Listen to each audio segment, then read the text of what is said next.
Welcome to another Western Tabletop video. This one will be a little bit different to what we normally do, and it's myself, Jacob, here, and we're going to be doing a bit of a hobby update. So this is really all the things that I've kind of engaged with in 2021 and where my hobby is heading. So right here in front of us, we actually have a 15mm Cold War army, which is a little bit different to a lot of our other content. We predominantly focus on 28mm and World War II, but I've decided to give another theater a chance, and you'll see throughout this video that the theme to a lot of the stuff that I'm going to be doing this year relates to different conflicts, different theaters, completely different genres, etc. So what I have in front of me is a Soviet armored platoon. So we have quite a few BMPs, some T-80s, some Soviet infantry, a Hind, and I think these are T-72s. No, probably 64s by memory. The contents of what you're seeing in front of you is pretty much the contents within the Team Yankee starter set World War III, which basically has all the Soviet armor that's featured here, doesn't have the infantry or the Hind, and then has an American counterpart as well. And that's quite a well-priced entry point into Cold War gaming itself. It's about $70 Australian, so if you split it with a friend, which is what I did, ends up being, $35-40, however you want to divide up the rulebook, etc. Now, for Team Yankee itself, this force isn't quite where you want to be for an introductory game. You might want to actually invest in a few more vehicles, some infantry, and helicopters like I have. However, I've got another video about Flames of War and basically going into some of the gripes that I have with their system, and that's due to the restrictions of creating lists. So I've purchased this, which is a great miniatures investment, fantastic models, and great set pieces for what would be in a typical Soviet force, but not for Team Yankee whatsoever. What I have done is bought into 7 Days to the River Rhine, and this is another Cold War miniatures war game. But it seems to be a little bit more tactical than Team Yankee. I'd love to hear your thoughts on what you think specifically about 7 Days and Team Yankee and trying to compare the two. But I managed to get a demo game of this last week down at the RHG Club, and I fell in love. It's absolutely fantastic. It's why I've painted these. It's why I've bought this rulebook, and it's brought me into a different rule set. So now I've learned about Great Escape Games, and they've got a fantastic activation system that's unique to their rule set of games, and it basically has a lot of initiative and reactive fire, etc. So I thought I'd actually pick this up and start learning how to play this game. And we'll do a little flip through of this rule set as well in just a moment, but I just thought I'd show you what else I managed to get recently. I've also purchased Iron Cross.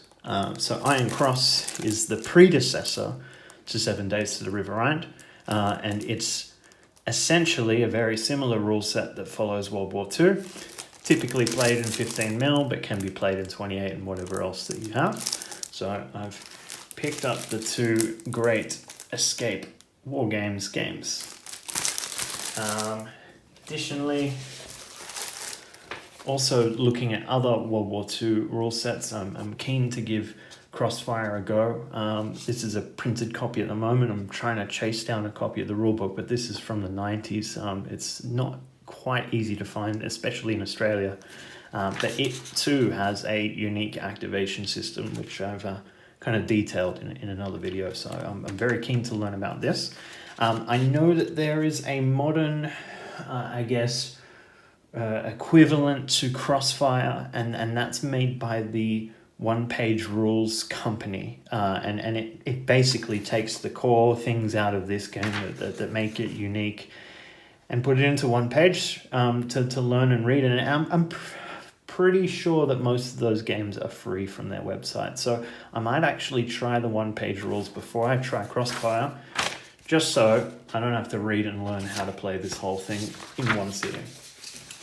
Other rule sets I'm looking into, Frostgrave. So about, towards the end of the year, I purchased this after watching a few videos about Rangers of Shadow Deep as well. So these are both produced by the same author.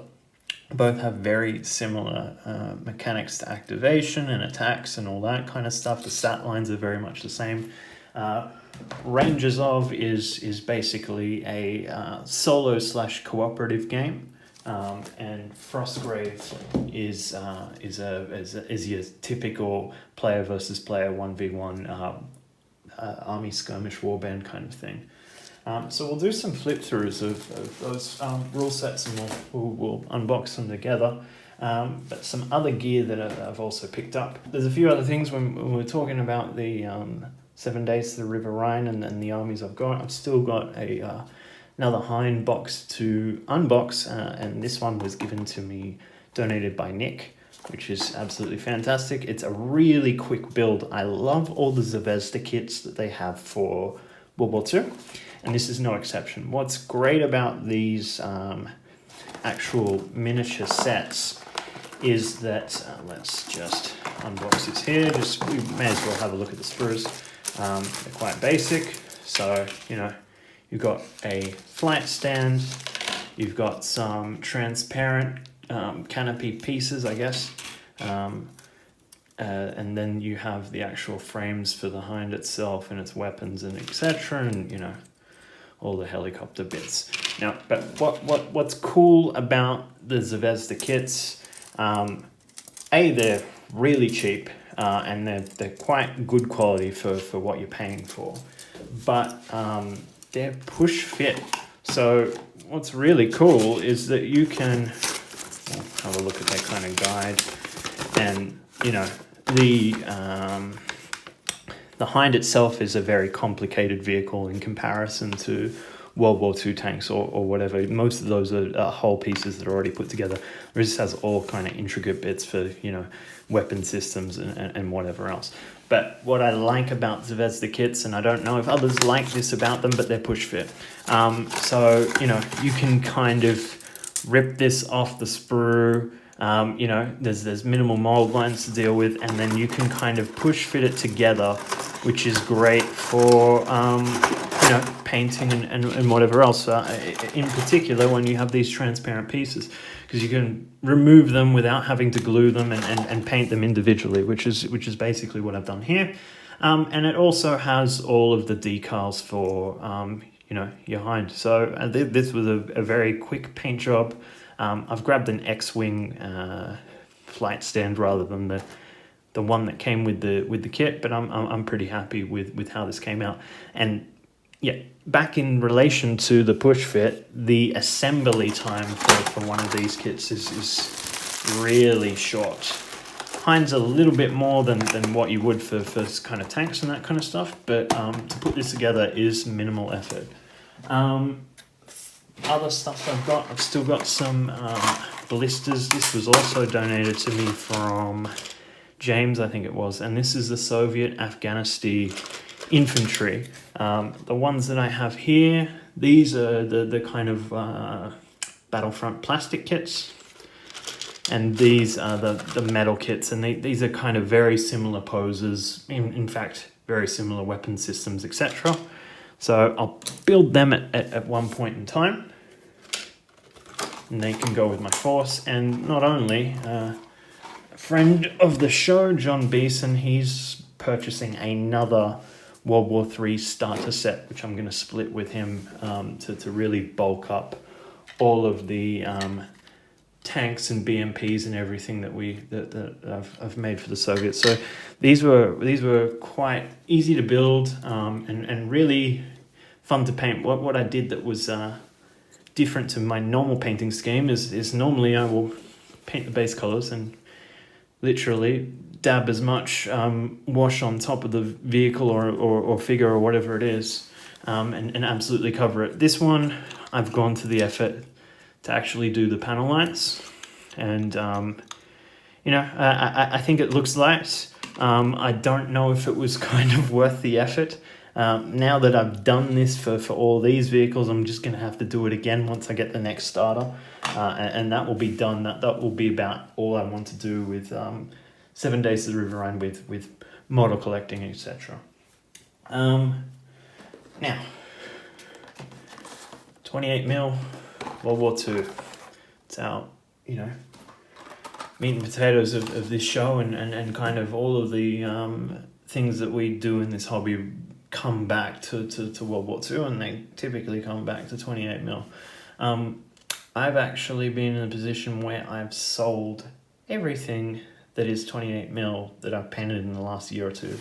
So that would be the Desert Africa Corps figures that you would have seen in our live stream from a year or two, and also our Winter Americans that were featured in the HMG Christmas episode. I've just used those forces for a little bit too long and wanted to try something different. Let's kind of count through what I've painted before for Bolt Action. 2 different Japanese armies, maybe 3 different German armies, 2 different American armies, and a Soviet army. So what am I going to do next? Paint Germans again, for sure. So this one, I'm going a little bit different to what I would normally do. Typically, for a bolt action force, I would recommend that anybody starting new go out and buy 1 plastic box of infantry, which typically has 30 guys. You can make a leader out of it. You can usually make maybe an anti-tank team, sometimes a mortar. It really depends on what's included, but there's plenty of weapon options and infantry types that can be made out of just 1 plastic kit. This time around, I'm going a little bit different, and I'm going to go for a Battle of Berlin defense force for the Germans.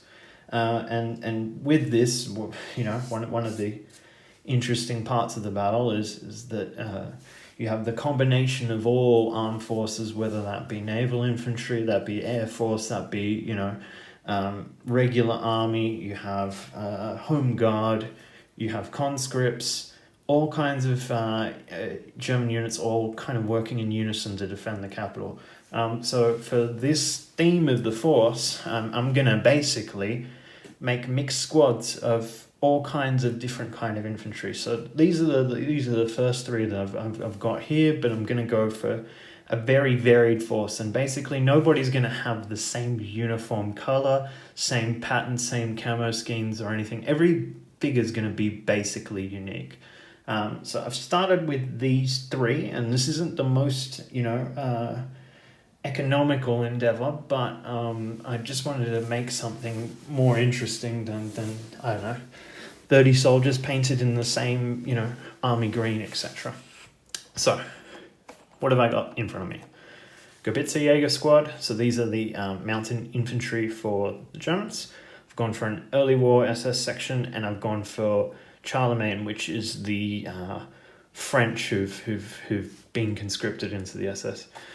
So for the Gobitzer Jaeger, these are kind of the mountain troops that you would expect, and they've got quite different equipment than what you would typically see for regular army troops. I haven't necessarily decided that this will be the paint scheme. It could be quite different. But I think there's some really unique sculpts in here that are quite different to what you would regularly see in some of the other German kits. So we'll unbox all these in just a moment, but let's have a look at the early war section. So why have I picked the early war section?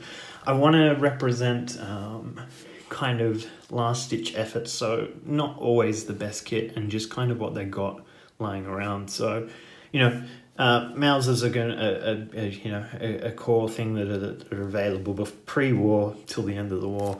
But there's some interesting weapon options here that just look a little bit unique, that I think would be kind of a last-ditch effort that this would make sense.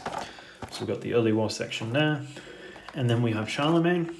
and these are the French SS troops. And this particular, I don't know what you would call it, division, is quite pivotal to the defense of the capital in Berlin. So those are the 3 boxes that I bought so far. The next box I'm going to actually be looking at and trying to get in is Wargames Atlantic's French Resistance plastic kit. So I imagine it's somewhere between 20 and 30 models. Something like $50 Australian shipped. And I'm going to use them to represent the Volkssturm, which is basically the conscripted males that were forced into service during the Battle of Berlin. So, I will paint those resistance fighters to look like regular civilians that have been given arms to defend Germany. And then I've also gone for something a little bit silly that, and you would have seen some of these figures in Tyler's Force in the winter video for HMG. And these are the she-wolves.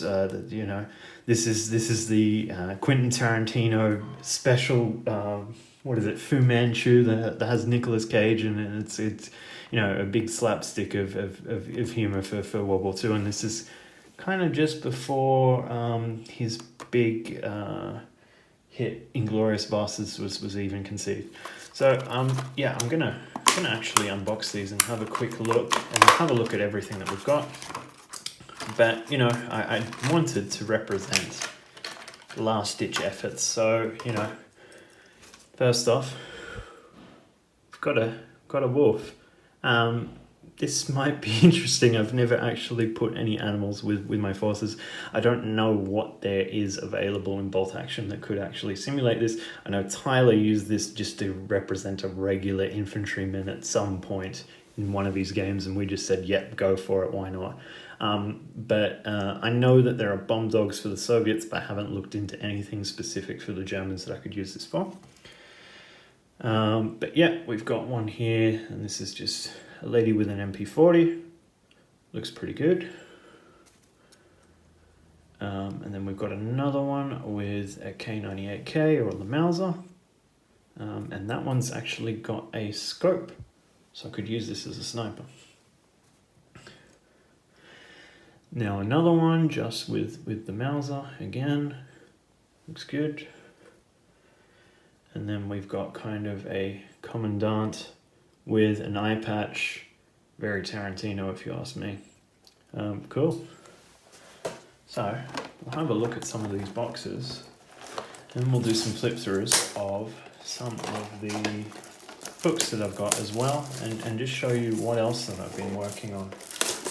So have a look at these. I haven't had a look at these myself yet. As you can see, they're all still wrapped, etc.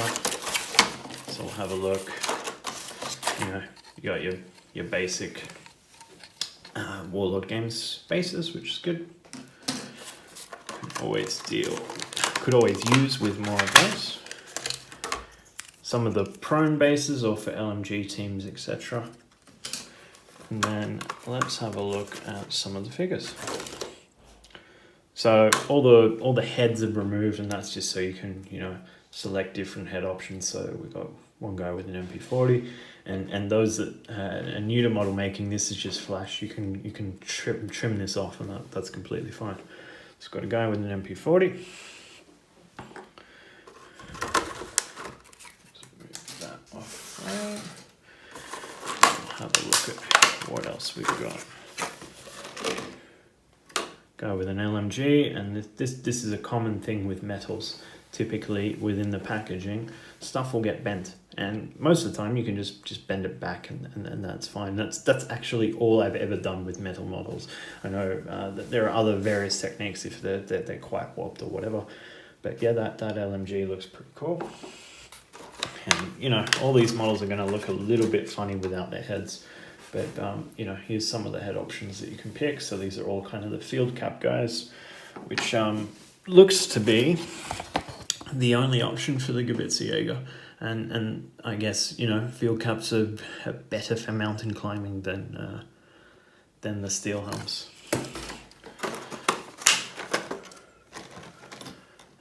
So let's have a look. Some more field caps.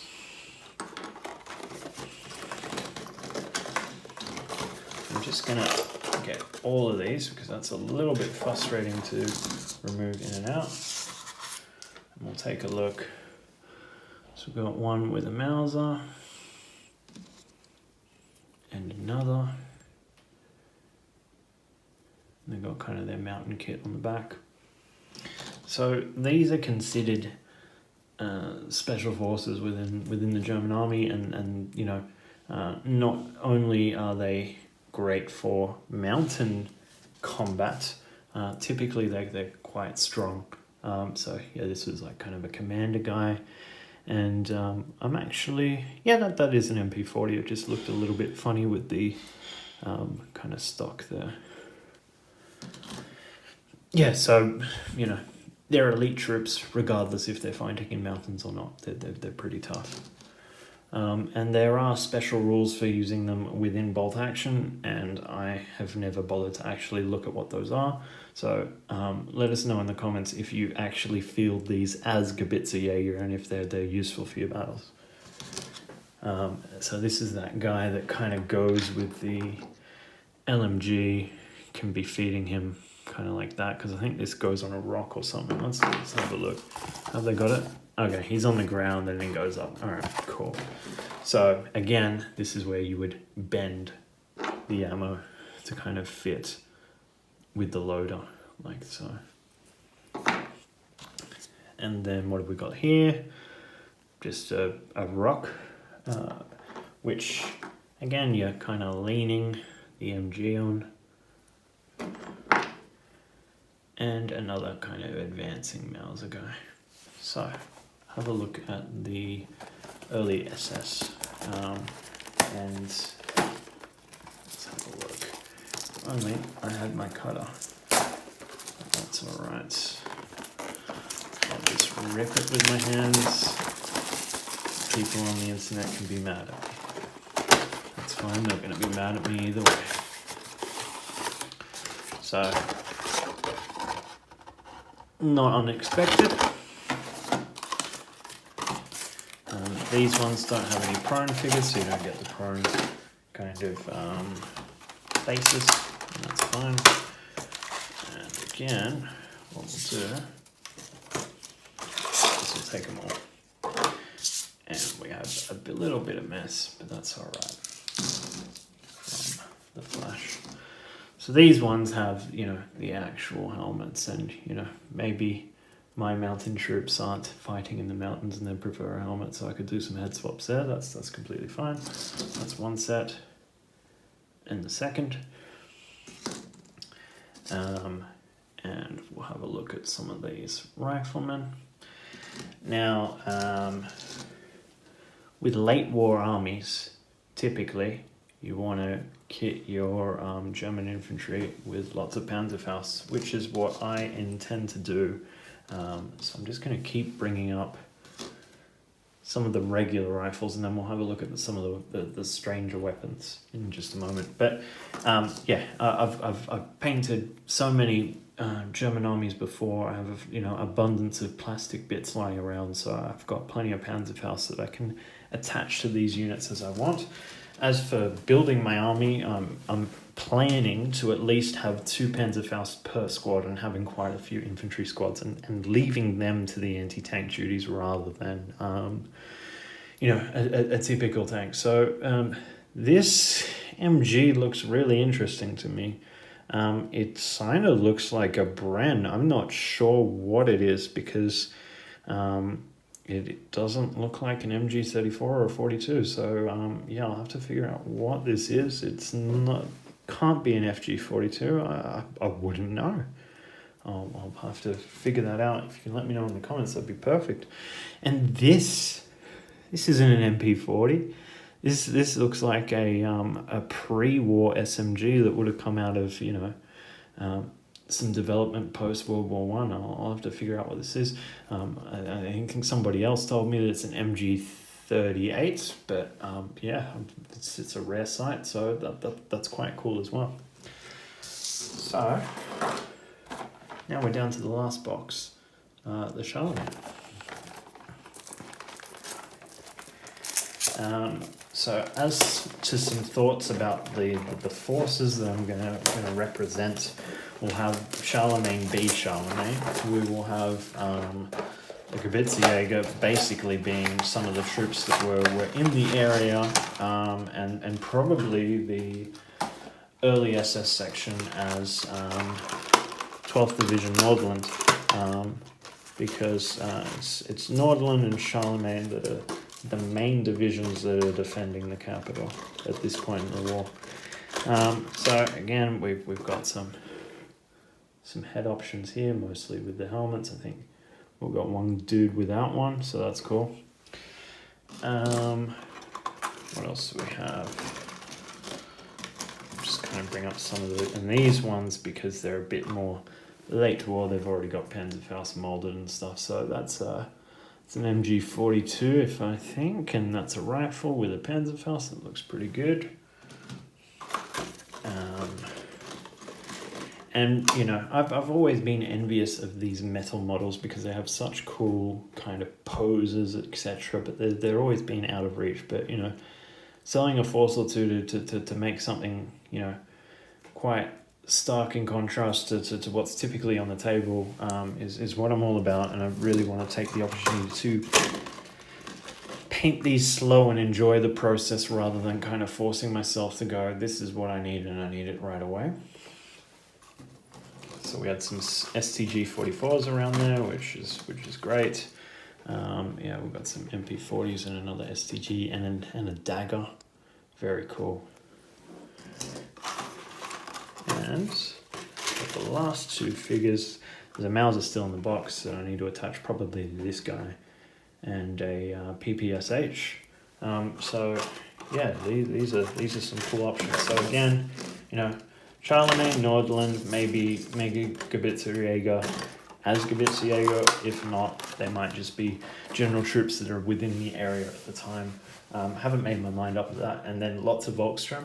And then because I'm going to be fitting Panzerfaust all over the joint, I will probably not go for a typical tank with an anti-tank role. I'll more than likely pick something with autocannons, HE in mind, etc.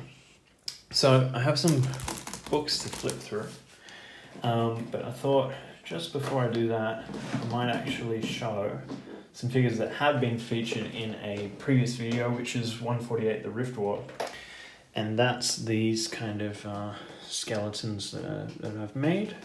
And these are GW skeletons, but I've gone for this ethereal paint scheme. And this I kind of adopted from seeing another YouTuber that had a video that was based on making this ethereal look for terrain, and I thought that was really cool. I'm actually going to go ahead and do that for some skeletons.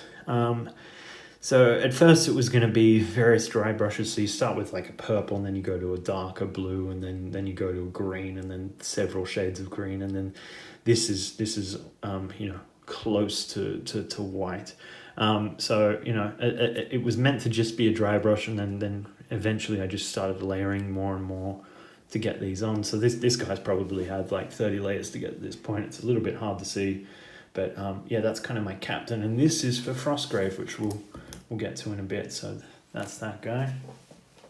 And then to go with the force, these are kind of the necromancers, and these will be my necromancers in Frostgrave, and they're the ones that are kind of raising the dead in the area, and that's why they've got this kind of a ethereal glow, because they've, you know, been recently reanimated rather than being skeletons that have been, I don't know, covered in dust and bones and whatever else. Think of, you know, the skeletons that were in the Return of the King for Lord of the Rings. So, you know, these skeletons are from one one GW skeleton kit, which isn't something that I would typically purchase, as in Games Workshop models are usually a little bit out of reach, but I wanted to try something different and fun, and I actually quite like the models themselves. Some of the weapons are not what you get in the kit, I've just, kit bashed on a handful of these different bits and pieces. I think that's from, a Roman piece from memory, maybe the shield, I can't really quite remember. Some of them are what comes in the box, and some of them aren't. So we've got some banners and some, trumpets and whatever else, and again, just going for this same paint scheme for the entire model, and then some regular basing, and just grabbing bits and pieces from wherever to kind of make them fit.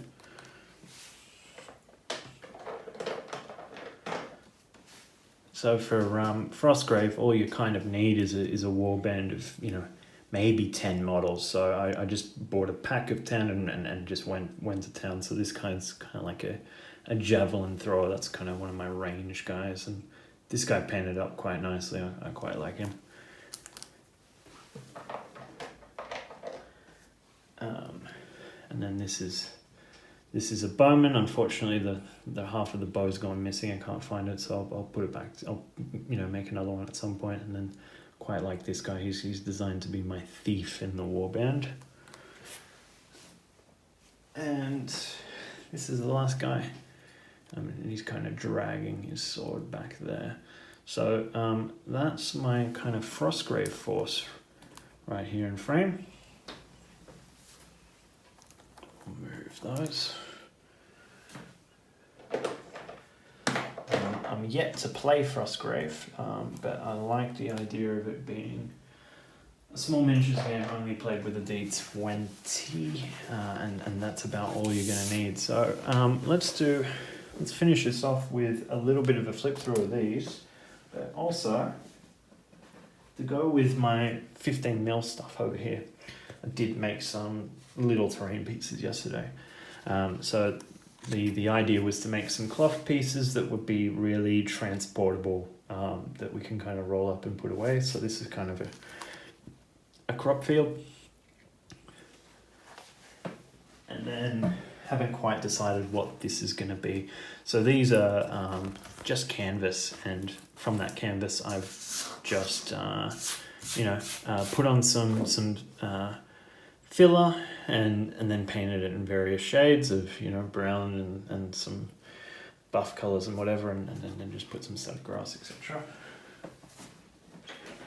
And I have 3 roads. They're in the same kind of way. That's one of them. And I've got 2 more, and these only got made yesterday, so you'll see that there's flocking that's moving all over the place. I still need to kind of seal them. I'm just short on some PVA glue at the moment, and there's another road section.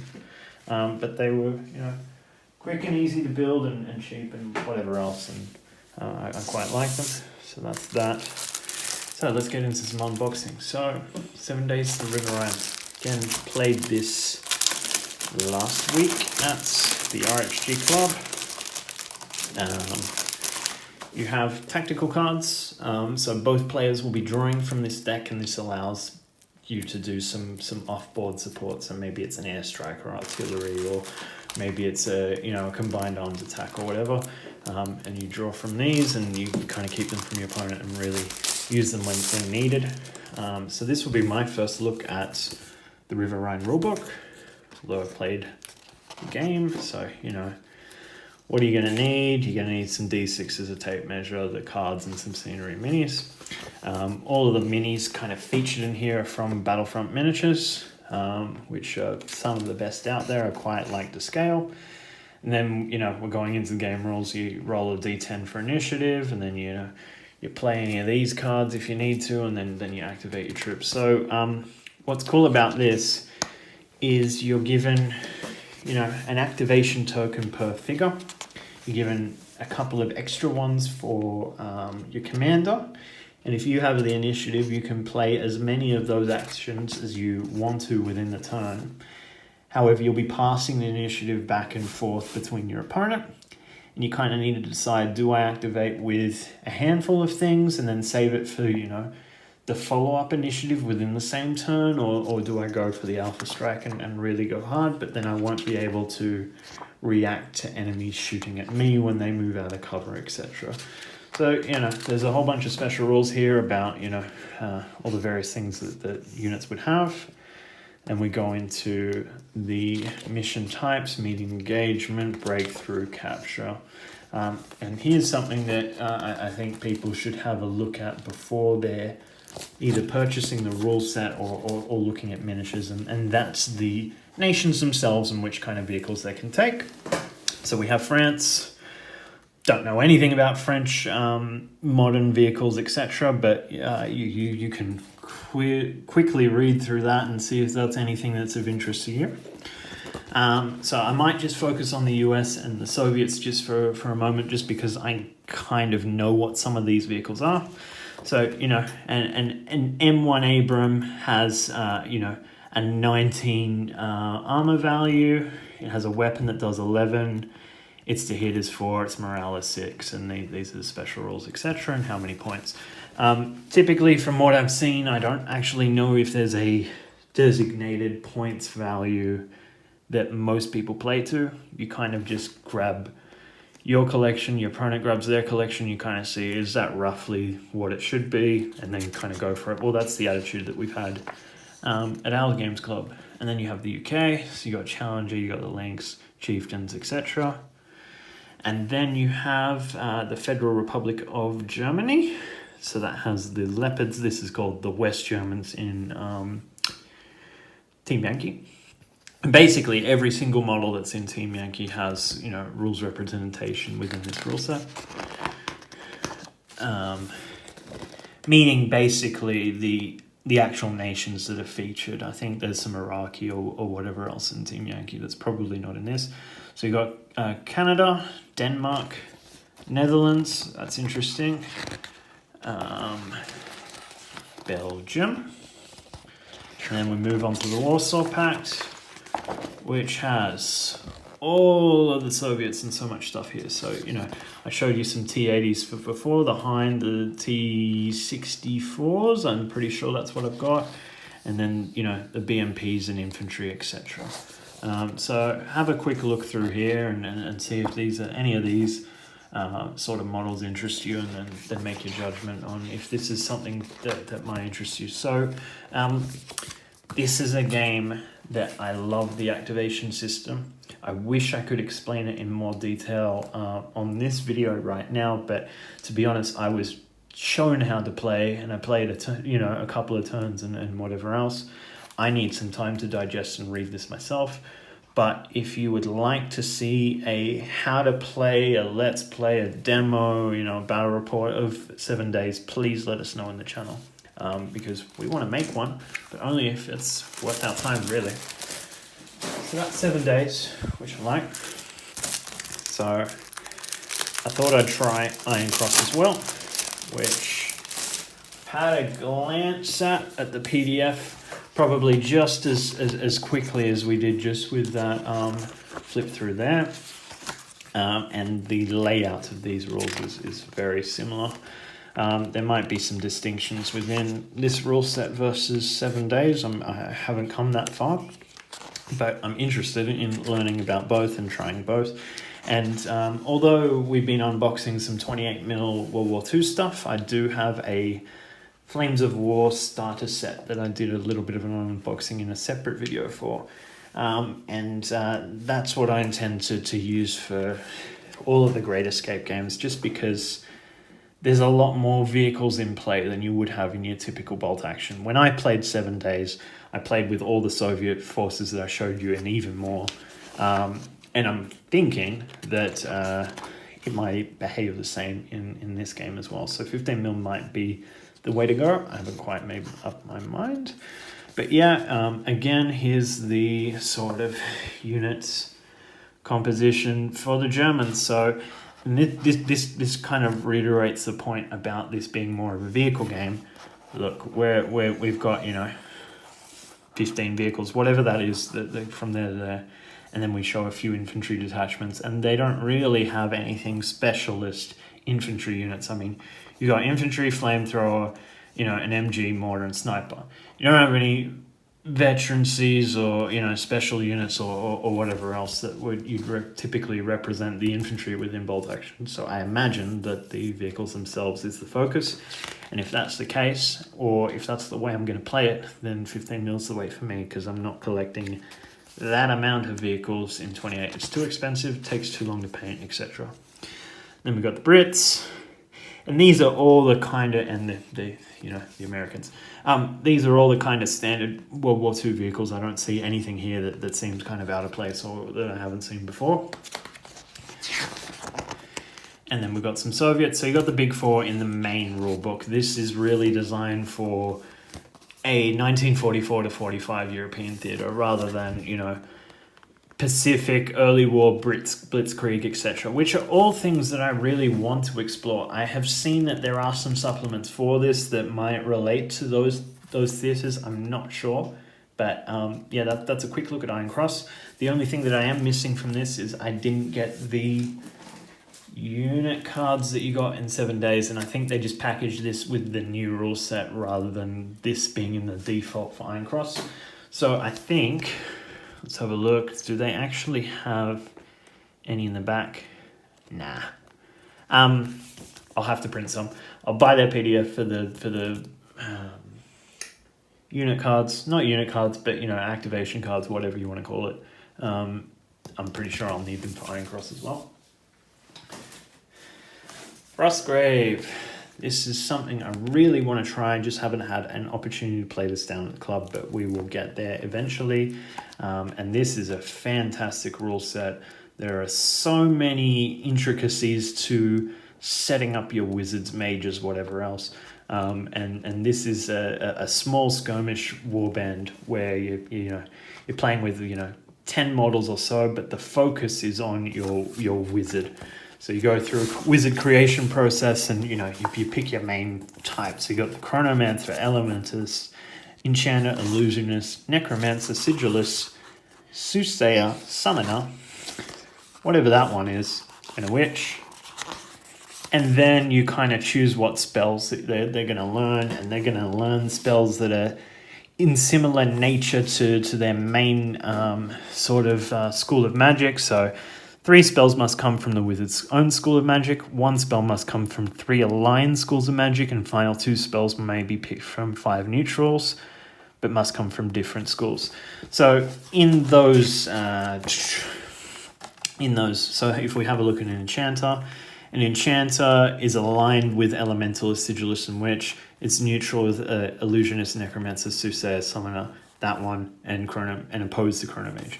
So basically they'll have some spells from the Alliance, some from the neutral, and some from the Enchanter, and that's how you build your force. If you kind of look at the back, yeah, here's spells that you know, a Sigillus would have. So maybe it's Draining Worlds, maybe it's Explosive Rune or whatever else. So the fun comes into the combinations that you can do with the spells rather than the actual kind of pleb soldiers that you'll have. But, you know, your soldiers can gain items and other things to make them better on the battlefield. So that's Frostgrave.